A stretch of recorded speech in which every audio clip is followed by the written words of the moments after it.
This is going to be a very special program. I'm really excited. The people at Ghirardelli have done such a great job of really organizing this. The demo is going to be fantastic and amazing. They're in a kitchen. Tina, I know you're muted right now, but or Keith, you weren't. So the kitchen's where? It's somewhere in San Francisco, right? It's in the city. Yeah. Yep. So our office, our headquarters, though, is in San Leandro, across the bay there near Oakland. Okay. Yeah. So very cool. We're going to hear a lot about the history of the company, see some really creative things that can be done with their products. But to get it started, I just want to start out so you can see at the top of the screen. So Allison Bollinger, she's Associate Director of Client Experience at Data Central, worked with us on our February. You did our February one that we did that kicked off this year in the new program we have, the bi-monthly series. And then we have Tina Chen. She's a Senior Product Manager at Ghirardelli, where she leads the marketing initiatives and go-to-market strategies. She's going to talk a lot about the history of the company, which is pretty amazing. I spent a lot of time at the property in San Francisco over the years. San Francisco has always been one of my favorite places on the planet. I worked for the CIA for many years in Napa. I would always come into San Francisco and normally spend a night there before going up and a night there before going back home. It's quite a hike from Florida, but just love that place, and then we have Corey King is in the kitchen. You can see them in the background right there. They're going to be doing a demo. That'll be the third person speaking here. He's a culinary lead for their professional products division. And supports their strategy, recipe development, and all that. We've been working with him on the food that we did during the NRA reception that we did, and also the upcoming ICCA summit. So let's get started with Allison. So thank you so much, Kevin. Excited to be here again. But today we're going to talk about how chocolate and caramel can really be used across the menu. That's mainly what I'm going to be presenting about. So just to kind of kick it off, we're first going to look at what's driving consumers out of their homes and into restaurants, and what they consider when they're deciding on ordering a menu item. It's a question we get all the time. And so we've done a lot of consumer research on this, and consumers, they value taste most of all, but they also want quality ingredients, brands that they recognize. This is what they're telling us. And while low price is still a top consideration, like value is still a hot topic, consumers tell us that they are not willing to sacrifice taste and quality. If they're going to go out and they're going to spend money on food away from home, especially in this economy when they're kind of cutting back, they want good tasting quality menu items and ingredients. So in fact, 31% of consumers are more likely to walk into a food service location specifically because they might see a name brand on a menu that they recognize. When restaurants, use certain brands in their recipes and they put them directly in the menu descriptions and, names, consumers are more likely to visit that location, especially Gen Z and millennials. Having a name brand, it can be a traffic driver for those younger generations. And almost half of consumers associate a certain name brand with quality, not just familiarity, but quality as well. So again, more of those, younger consumers, it's the perception and types of ingredients. It does a lot of heavy lifting for the menu. Like even before a single bite is taken, the quality recognition of brands within the ingredients is big. So a brand that consumers recognize for quality and taste is Ghirardelli. When we ask consumers about their experience with the brand, 80% say that they know it, while 70% say they've actually tried a Ghirardelli product. So these are pretty high, percentages compared to the other food and beverage terms that we ask about in our consumer preferences database. And using Ghirardelli on the menu, it might not necessarily introduce somebody to something new, but it actually brings them, something that they already know and that they already love. And in fact, 40% of consumers love seeing their favorite retail brands when they dine out, which is interesting. Those brands they already love, they kind of create this comfort and familiarity, which pull in this kind of emotional tie to a certain menu item. So again, Gen Z and millennials especially, they can have that emotional tie to a flavor, an ingredient, a brand. It's something that they already love and buy in retail. So 88% of people who've tried Ghirardelli tell us that they love or like it, which it's actually increased over the last 2 years. And that's pretty unique for something that already has such a high affinity score within our database, to see it continue to increase, this tells us like the brand continues to have this momentum. They're gaining raving fans within our data set. So, and I mean, here's a real world example of why. So I wanted to bring in, make sure everybody leaves hungry. I know that the team will do that as well. But here's a great example. Marco's Pizza launched the chocolate Cinnasquares with Ghirardelli, and it scored a 98 score within our consumer survey. Like we test, a lot of different LTOs and new menu items, and we collect a series of metrics: purchase intent, uniqueness, frequency, draw. All of those create this overall composite score that indicates a high performing LTO. A 99 is the highest you can get. And so you can see these chocolate Cinnasquares, top performer, likely due to Ghirardelli branded chocolate sauce in the name. I mean, and the image. Who wouldn't want to try that? But here's another great example of Ghirardelli top performer. Freddy's Frozen Custard ran a frozen hot chocolate shake made with Ghirardelli hot cocoa powder. Again, you see the name is in the description, the Ghirardelli name, which has likely led to consumers, premium perception, resulting in that high composite score. So here is where we kind of start to think about, menu innovation a little strategically. We want to look at what drives trial of certain menu items and how it differs by generation. Boomers, Gen X, not surprising, they want familiar comfort. They're less likely to try like new flavors and formats. But millennials, they want comfort elevated with creativity. That's what they tell us. This is where that idea of approachable innovation comes in. If you work with us at Data Central, you hear us talk about this all the time, taking something super ubiquitous, like think about the chicken sandwich or a milkshake, right? Adding flavors and ingredients that are more unique and new and exciting. It lowers that barrier of trial because it's something that they already are familiar with. But different ingredients make it like unique and exciting, especially with the millennials. And this is a great approach for Gen Z as well, who are really interested in trying like more unique global, novel dishes. But then from an operator perspective, operators tell us that they are looking to be more innovative, but they need ingredients and products that are versatile and can be used across the menu in a number of different applications. In fact, 89% of operators say cross-utilization ability, it affects whether they adopt a new ingredient to bring onto their menu. And 46% of operators, they want to simplify their menu. And we're about to discuss how chocolate and caramel are kind of built for cross-utilization, like beyond desserts and beverages, entrees, breakfast. Operators are looking for that one ingredient for multiple menu moments. So let's start with chocolate. While chocolate is on 70% of menus across the US, it's actually still showing above average growth potential. And we're starting to see that growth in menu penetration in some unexpected categories. So you can see over the last year, we see chocolate is growing on entrees, on sides, and alcoholic beverages as well. And I brought in some just really great examples of this. Mole is a great example of how chocolate travels kind of beyond dessert. So these are mole chicken enchiladas out of a restaurant in California. And it's interesting because 89% of mole lovers also love chocolate. So this combination, it makes sense of why you would bring these together. And we see enchiladas being used more and more. In fact, when chocolate's being used, it's up 77% as a flavor. And as a dish with that combination. So here's another great example, like same story on the beverage side. We see chocolate showing up in our cocktails. And in fact, 93% of old fashioned fans also love chocolate. And so the old fashions, on chocolate alcoholic beverage menus are up 111% over the last 4 years. So this combo is really growing. And this is why, we see examples like this out of Texas, the sarsaparilla old fashioned that includes chocolate as an ingredient. So there have been over 2,000 chocolate LTOs and new menu items since 2021. And while the dessert category, it does lead, beverages it's a close second with 695. This shows us like chocolate is really being used for innovation outside of desserts. This is a great example in, the Alc Bev space, TGI Fridays, Dubai chocolate, espresso martini. Who doesn't love an espresso martini? It scored a 56% in the uniqueness score, which is a top performer in that metric. And chocolate and beverages, it is trending across all beverage menus. The Dubai chocolate moment, right? It's giving operators this viral hook to latch onto because this is one of those viral trends we are not seeing going away anytime soon. And then we look at caramel. So very same story, similar story. But it only sits on 31% of menus across the US.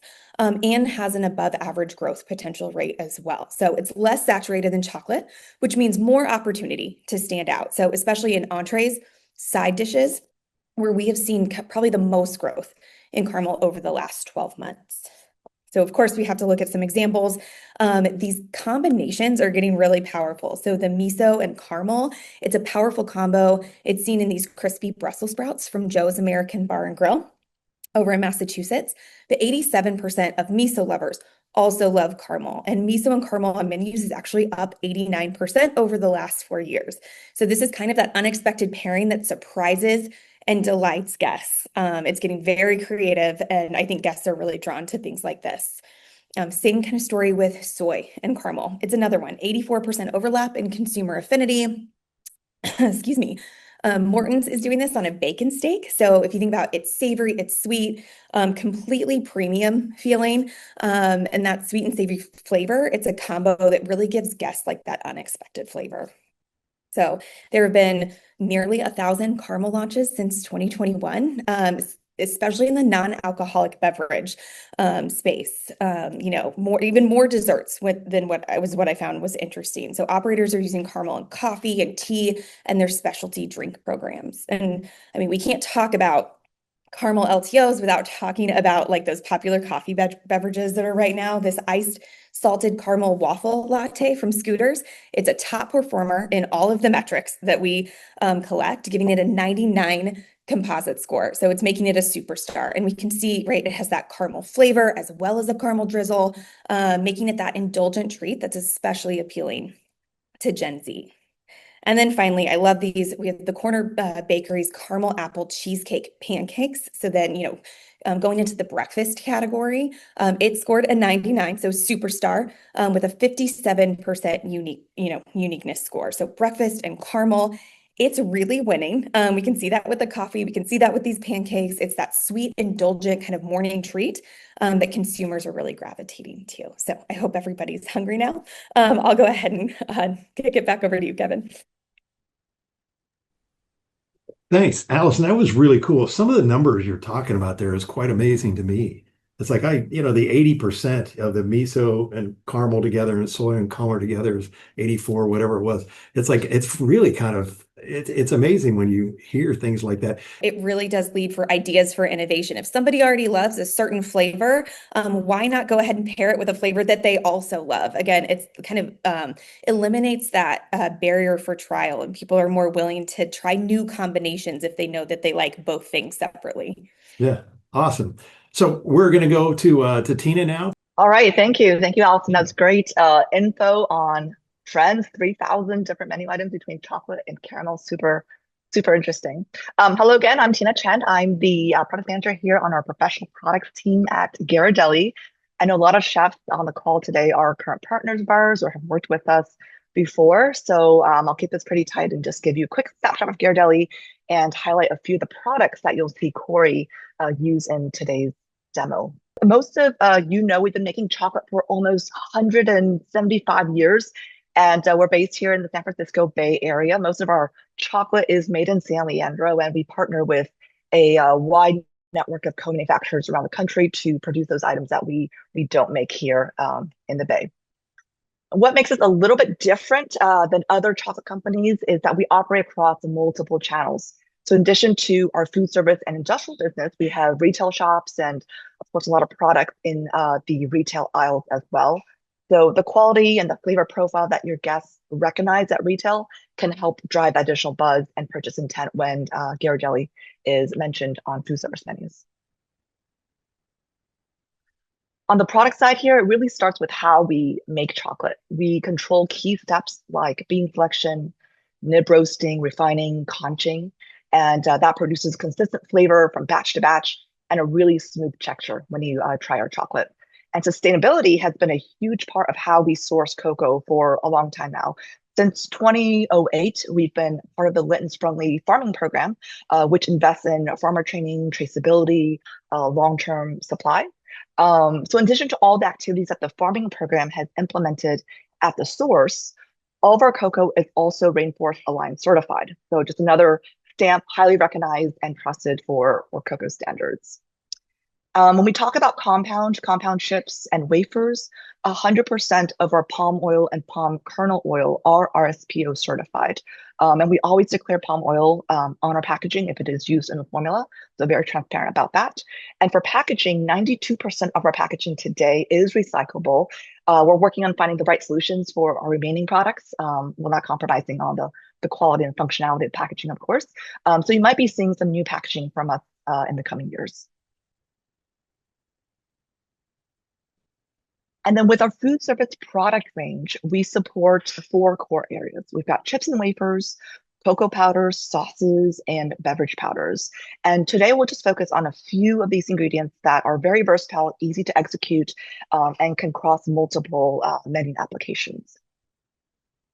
So the first one is our 60% cacao chocolate. This is our most versatile couverture option. We call it a chip just because of its small size, but really it's a couverture chocolate similar to the Colettes of other chocolate brands out there. The key thing for operators is that the 60% is very balanced. It's not overly bitter. It works really well across a broad audience. It's got a pretty strong chocolate profile, but it's nuanced with vanilla and dried fruit for some complexity notes, and it's designed to perform across a lot of different applications, both as an inclusion and also in melted form. So if you're looking for one chocolate to sort of cover multiple applications in the kitchen, this is a really strong workhorse. And then if you're looking for the easiest way to execute a high-end finish without having to temper chocolate, you can consider using our coating wafers, which are compounds that are easy to melt, dip, and then drizzle.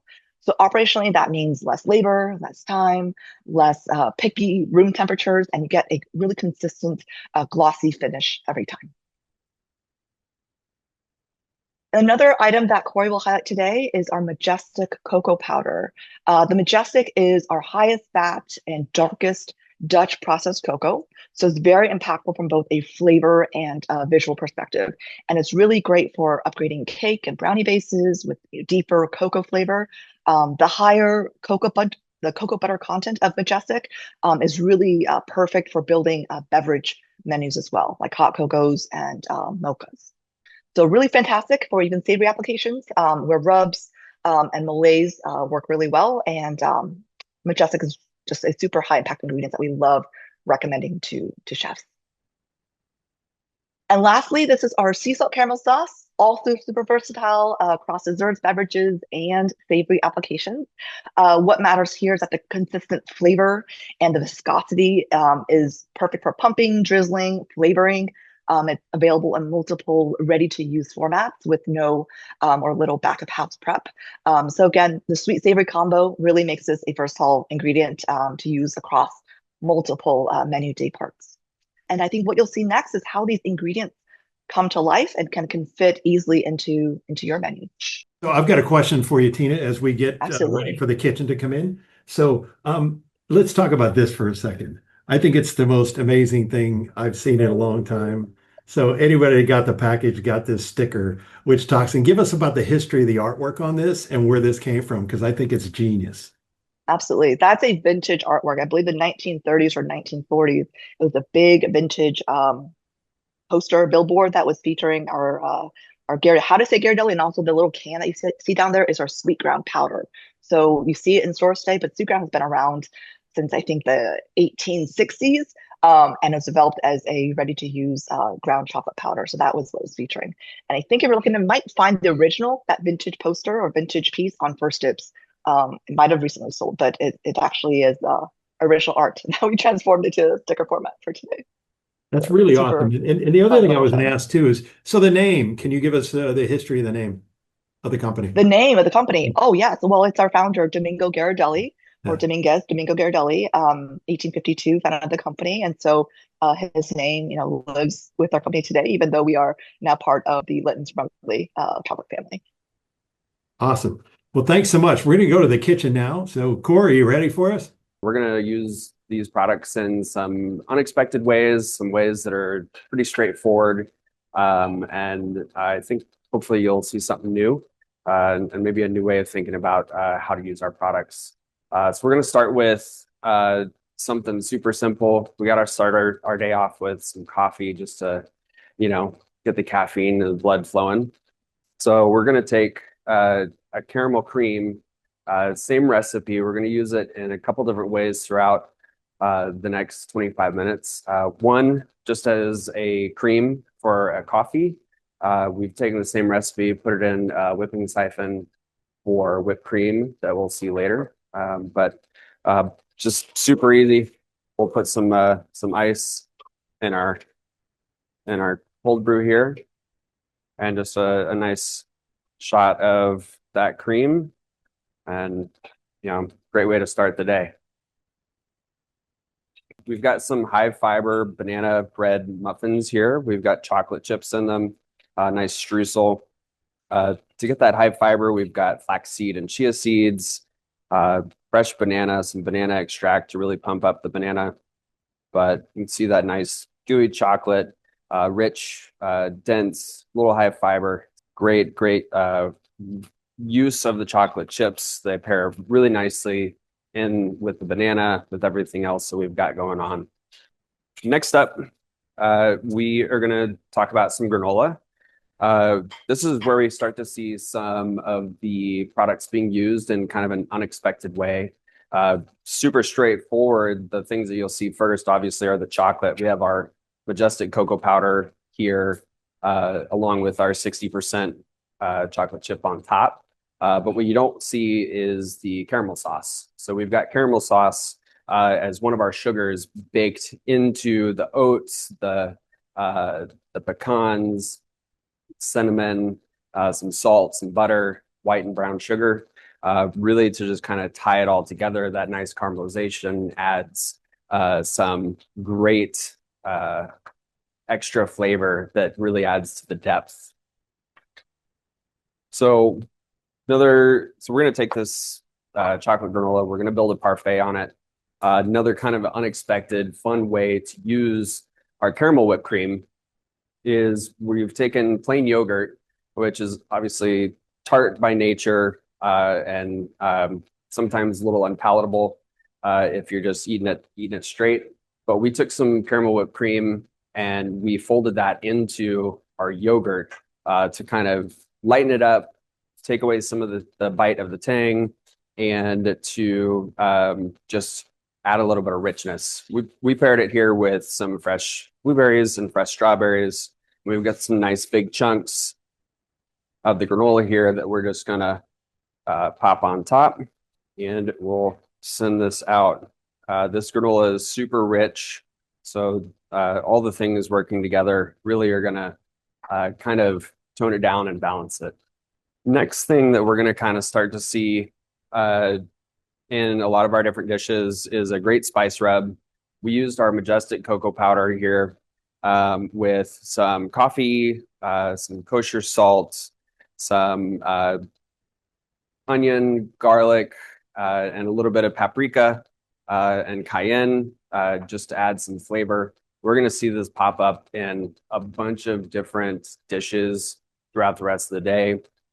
This one works really well. The coffee is not too in your face. It's something that works really well with the roasted cocoa from the Majestic cocoa powder.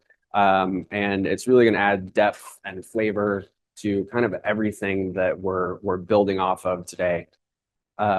So with that said, we've got a breakfast dish working right now. What is happening is we've taken some julienne onions, we've got butter, we're adding some color to the onions, and then we've added chicken stock, our salted caramel sauce, and some of that rub.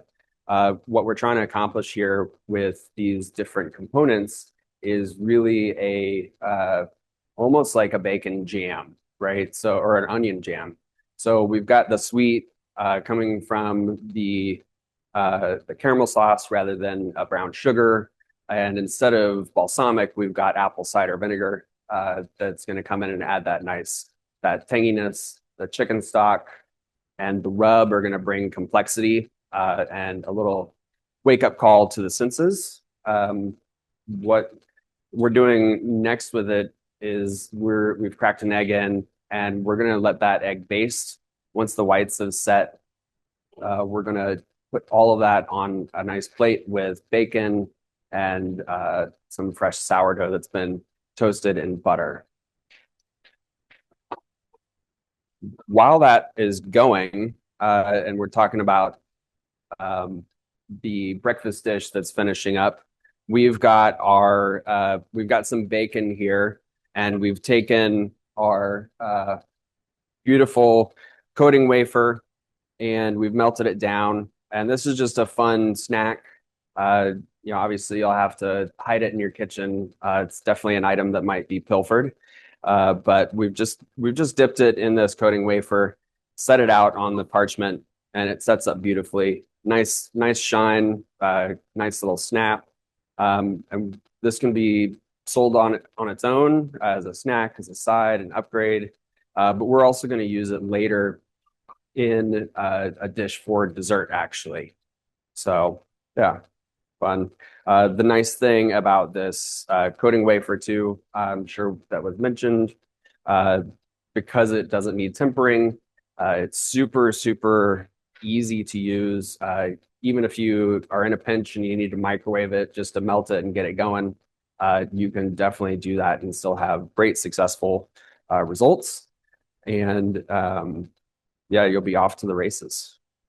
We're just going to let this reduce by about 20 to 25%, just so it kind of coats the back of a spoon, so that as we pour it over our dish, that it's not really kind of just creating a soup on our plate. We're going to put on top some chopped red and green pepper, some jalapeno.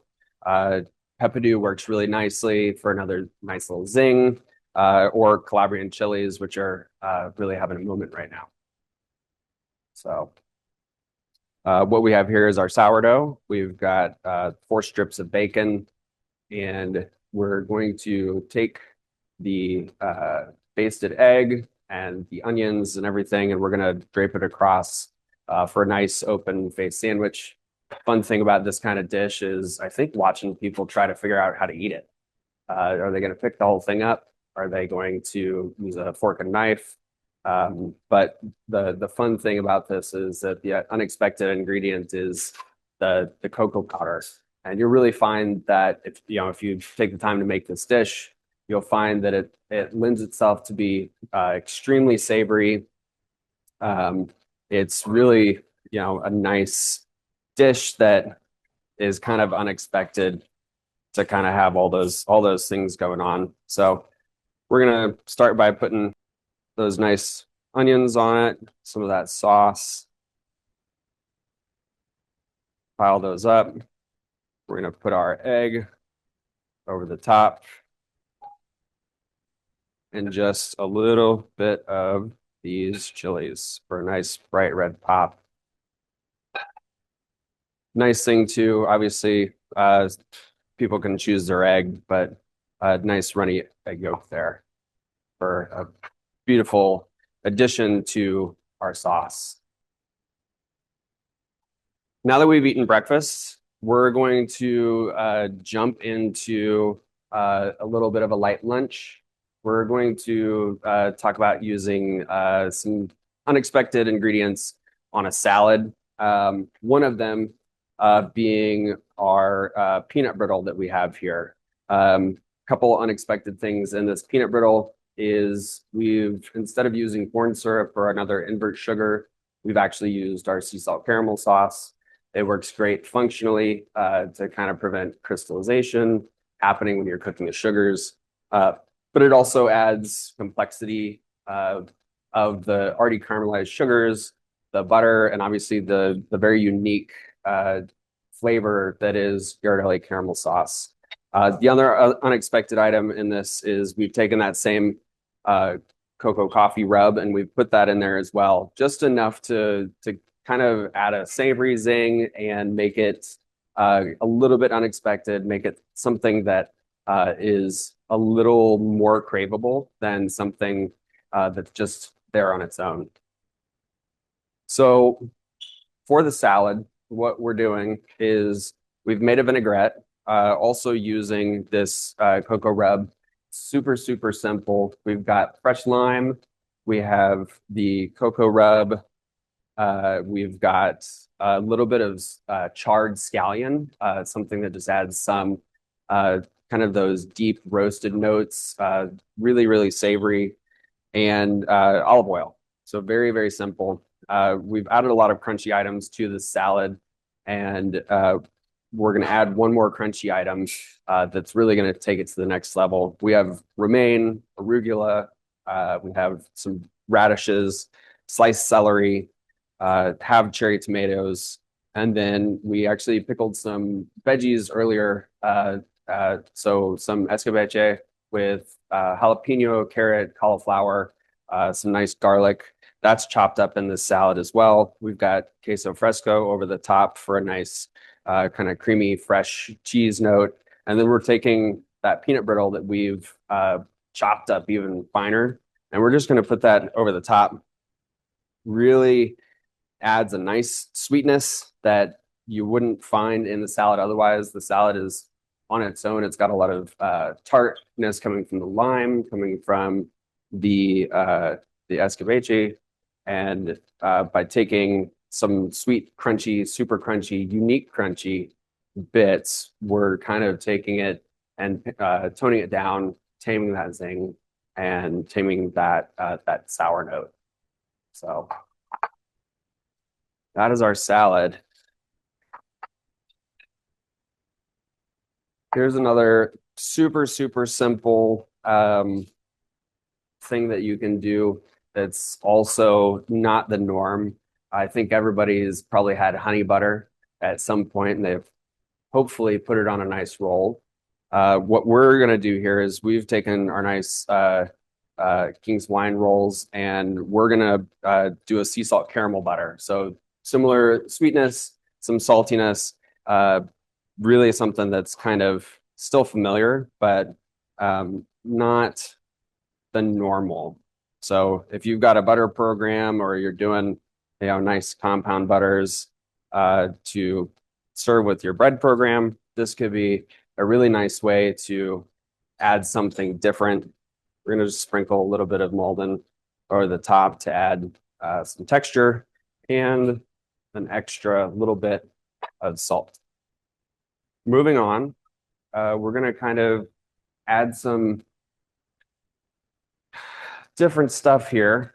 What we've done is we've taken our cocoa rub and we've put it on a brisket. This is a prime whole packer brisket. We did it Texas style, so we've got the point on here. Really, really nice bark. The part that's not Texas, I know, is it's not just salt and pepper. It has our cocoa rub on it. But as you can see, it creates beautiful bark, crusts up really nicely, and it adds just the right amount of depth and flavor that pairs perfectly with the richness of the brisket. So we're just going to kind of take this first slice off. We're going to do some thick slices.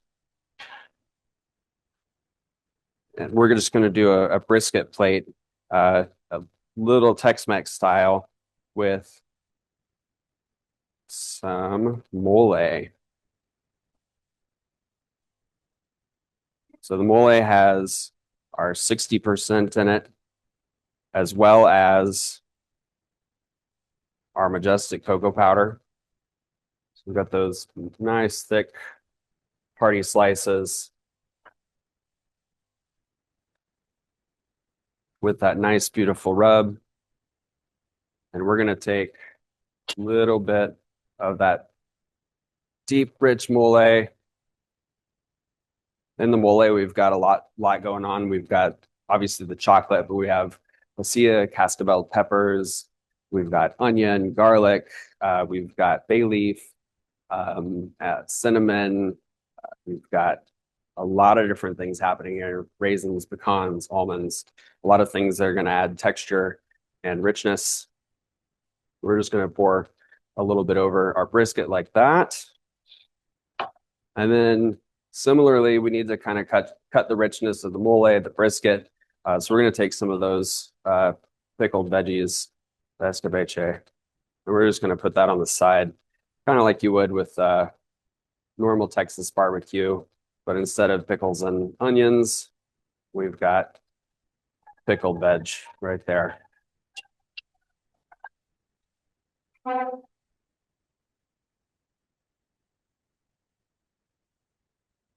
So what else can we do with this brisket? Well, we can use it to kind of elevate a lot of different things. So one fun way to elevate it would be to put it on that salad, right? If you're trying to upsell the protein, you're trying to make the salad a little more hearty, more of a lunch portion, we can do that. We can also take that that brisket and we can put it on a bowl of chili. So in this chili, we've got a bunch of different good things going on. We've got black beans. We do have a little bit of chocolate in there as well. But why not take some of these elements that we've talked about today, the mole, the brisket, and we can add them as kind of an upgrade for our chili. So we'll take our chili. We'll put some right here in the bowl. Nice, good, generous scoop.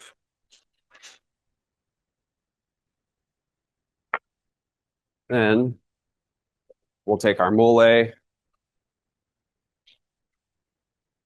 We're going to put a nice swirl here, little pool.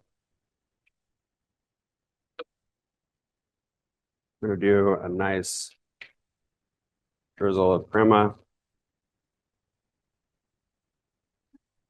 And then we're going to pile it high with some chopped brisket.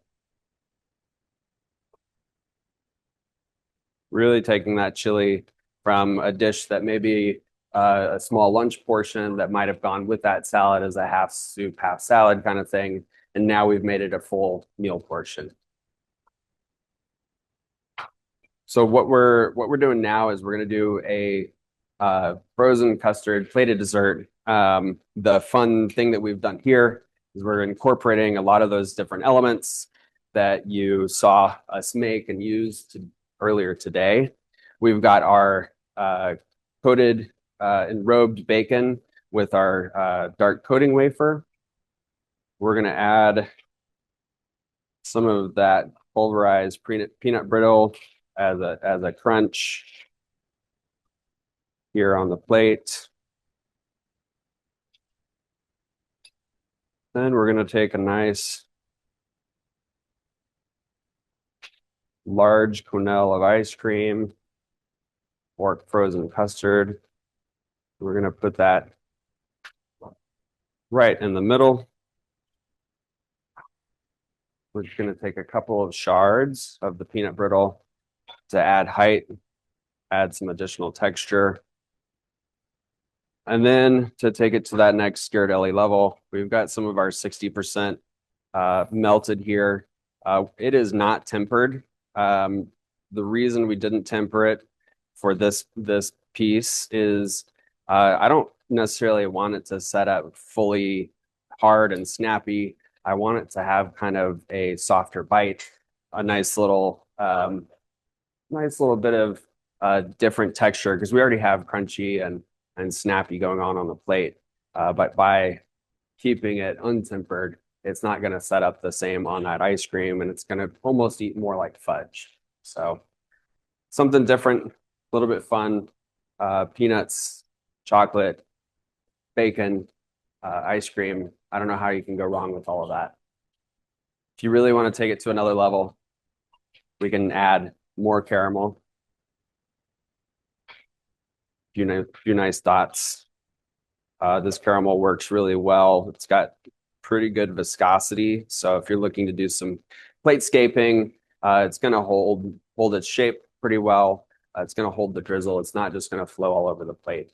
So really, really nice item to do everything with. Now that we've made all this food, we've hopefully eaten all of it. We're stuffed. Hopefully you've got a little bit of room in you for a nice cocktail. We're going to do a sea salt caramel tequila old fashioned. So beautiful, beautiful cocktail. What we've got is got a nice orange curl. But instead of, the bourbon, the whiskey, whatever your alcohol choice is, we've got tequila in here, along with cocoa bitters and our sea salt caramel. And we're just gonna pour that right in here. What you'll see is it's got that really kind of nice color. You can see that it's got viscosity. It's not just a watery drink. What's great about it is that saltiness really plays well. It kind of takes you to the beach down in Mexico. So, cheers.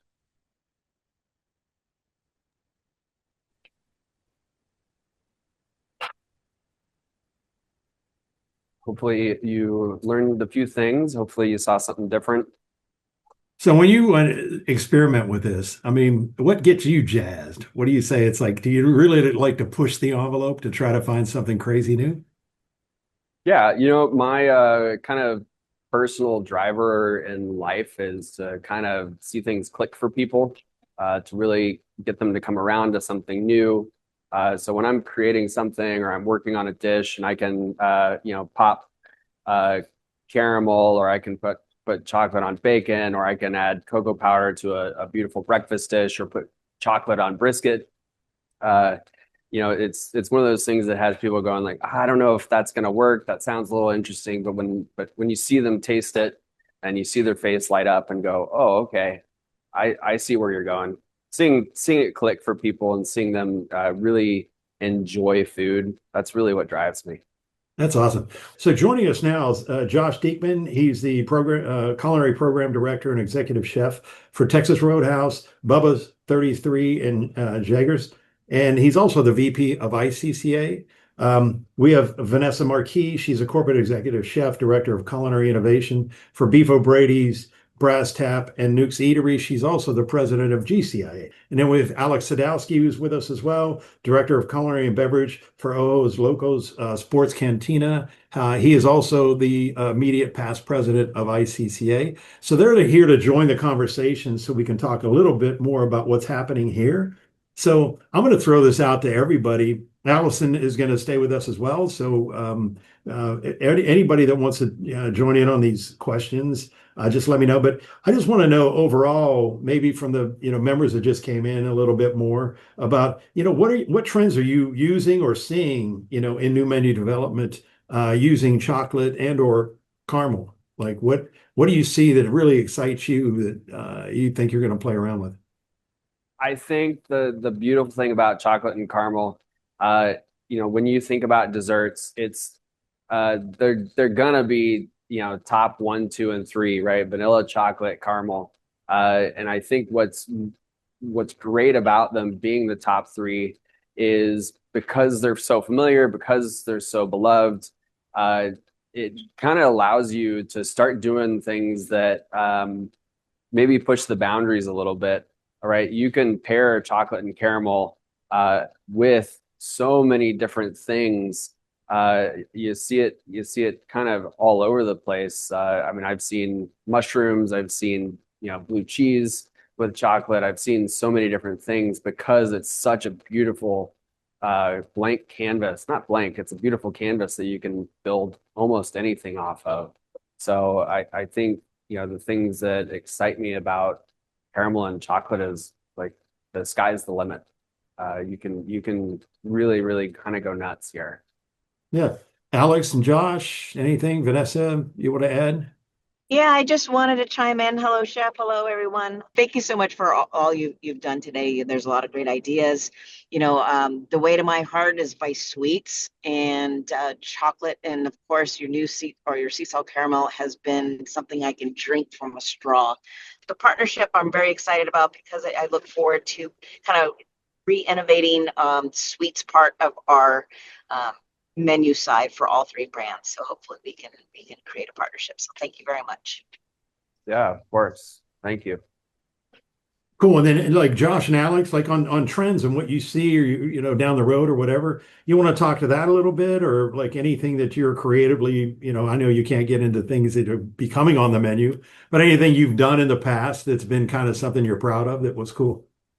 Yeah. Um, Josh, go ahead because I yeah, just got a quick one to end it with. it's interesting. I mean, for me, I'll be honest with you, I haven't, done a lot with chocolate or cocoa, things like that. We don't have a giant dessert program, but what I'm seeing a lot in different, you know, ideation sessions and what I'm kind of looking for is more pushing towards those beverages type things. Is there ways that we can utilize it a little bit more?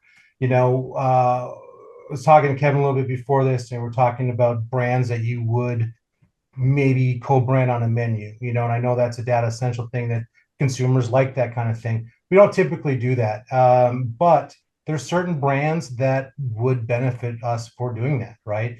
Ghirardelli is definitely one of those brands that stick out.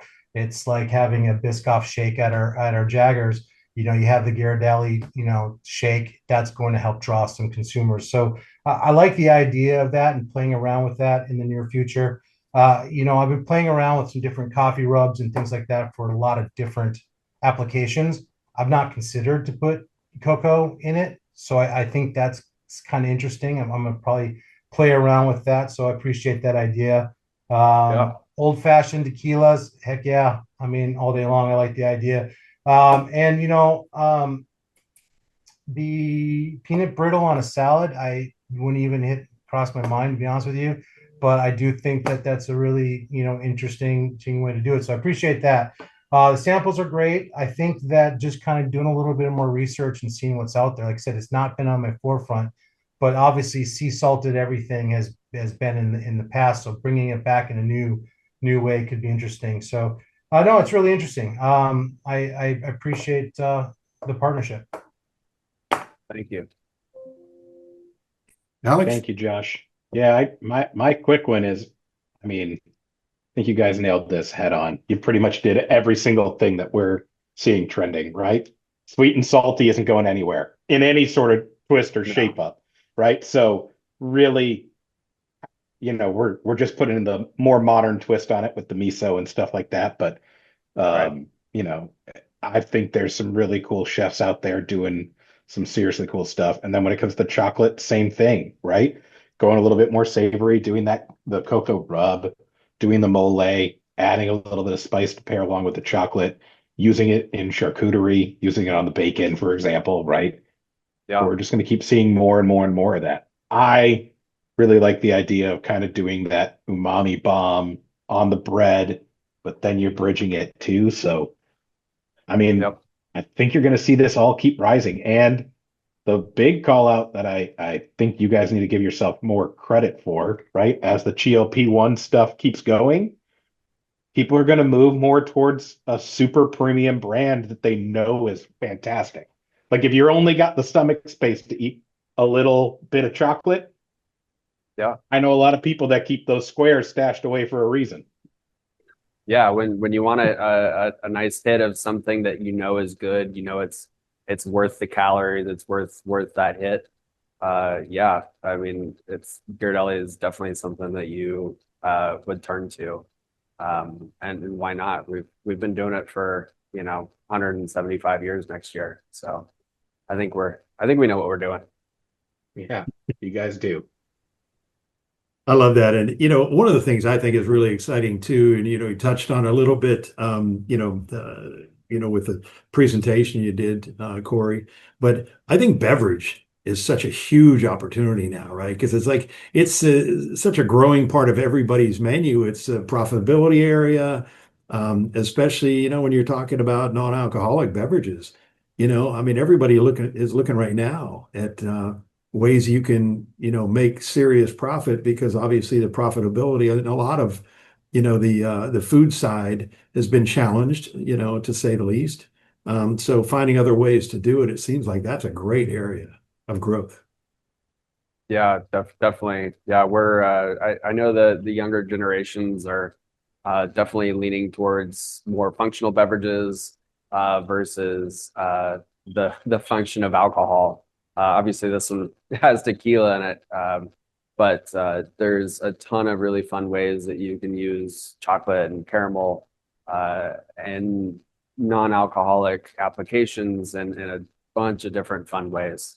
Yeah, you know what's funny? RJ Harvey's just throwing a lot of things out there, right, in chat. And it's like I just asked him to come on and join us because I Yeah. mean he's throwing out like chocolate covered potato chips, which sounds pretty awesome to me right now. Yeah. But RJ, throw some of the things out you were talking about in chat because it's amazing. Oh man, I mean, well, outside of the big giant tub of squeeze bottle of caramel sauce, it sounds amazing. Um, Right. Yeah. no, chocolate is great. I mean, we do a lot of pairing in our program here. We try to do some fun desserts with potatoes. I mean, we've done everything from Rice Krispie treats using just potato chips and drizzling them with chocolate, or we've done chocolate dipped potato pound cake before. That's a lot of fun. But it's just cool to see you incorporating a lot of your products into the savory applications. I thought that was really eye-opening to me. I mean, I always think about using chocolate and mole, but having a one-stop kind of shop, if you use the caramel and some of the chocolate notes that are there and then infuse it with ancho chili and stuff like that. I mean, Josh, I was thinking of your menu, man. I mean, mole dipped glazed smoky ribs sounds freaking incredible. You have leftover, Yeah. take that and shred it, Alex. You can put that inside of a nice taquito or something like that on your menu. There's a lot of fun stuff you can do. And your presentation today, Chef, just really kind of opened up my eyes a little bit more. So thank you for that. Yeah. Thank you. Yeah. Or throw the brisket and the mole in a tamale, right? Yeah, You know, absolutely. all day, all day. I think one that you're going to see really emerge, maybe with our brand, maybe with some others, Kevin, is kind of a more exotic sour as a filling for chocolate and dessert, right? So we haven't I been get to that. Mexico City in a while, but I had an incredible bite of chocolate when I was down there that was very high quality dark chocolate with hibiscus and freeze dried raspberry. It was insane. That's great. That is really, yeah, awesome. So, well, unfortunately, we're getting to the end of our hour here, which always goes so fast, but you guys have done such a great job. Any last comments? Allison, do you have anything you want to add in here at the end? Thank you. Your presentation was awesome. I know you had a short amount of time and you nailed it. Thank you. Thank you. So anyway, so yeah, I really appreciate everybody being with us. I do want to do a little bit of a shout out. Cynthia Shannon, who's not on for Ghirardelli right now with us, but she's the associate marketing manager and was very organized. I saw, yeah, Corey clapping over there. She did a great job of pulling a lot of this stuff together, and the whole team behind, where Corey is as well. Tina, thank you so much. Allison, thank you. Thanks for our members coming on too. I really appreciate that. I wanted to thank all of our sponsors and members for being with us today. We had a great turnout.